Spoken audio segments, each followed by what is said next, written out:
চলতি মাসের ১৬ তারিখ অনুসন্ধান নামে একটি ফেসবুক পেজ থেকে তিপ্রামথা দলের সুপ্রিমো মহারাজা প্রদ্যুৎ কিশোর মাণিক্য দেববর্মনের নাম জড়িয়ে অন্য রাজনৈতিক দলগুলিকে অক্সিজেন দেওয়ার জন্য একটি সংবাদ প্রকাশিত করা হয়। এর জন্য তিপ্রামথা দলের যুব সংগঠন ওয়াইটিএফ এর পক্ষ থেকে আমবাসা থানায় অনুসন্ধান পেজের কর্তৃপক্ষের নামে মামলা করা হয়। তারা জানায়, মহারাজার বিরুদ্ধে ষড়যন্ত্র করে উদ্দেশ্য প্রণোদিতভাবে মিথ্যে সংবাদ প্রকাশিত করা হয়। এর বিরুদ্ধে পুলিশ প্রশাসন দ্রুত পদক্ষেপ গ্রহণ না করলে আগামী দিনে রাজ্য জুড়ে আন্দোলনে নামবে ওয়াইটিএফ।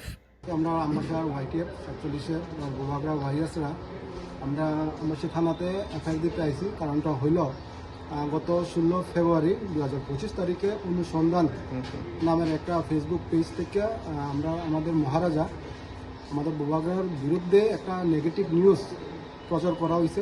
নিউজটা রাজনৈতিক দলের বেনিফিট দেওয়ার জন্য পুরা ষড়যন্ত্র করে নিউজ টেলিকাস্ট করা হয়েছে। আমাদের মহারাজার বিরুদ্ধে হেড ওয়ার্ড ইউজ করা হয়েছে। অ্যাকচুয়ালি মহারাজা আমাদের ত্রিপুরাসার সকল হৃদয়ে বাস করে। ওনারা কোয়া হয়েছে মানে আমাদের ত্রিপুরাসার সমগ্র ত্রিপুরাসারে কোয়া হয়েছে।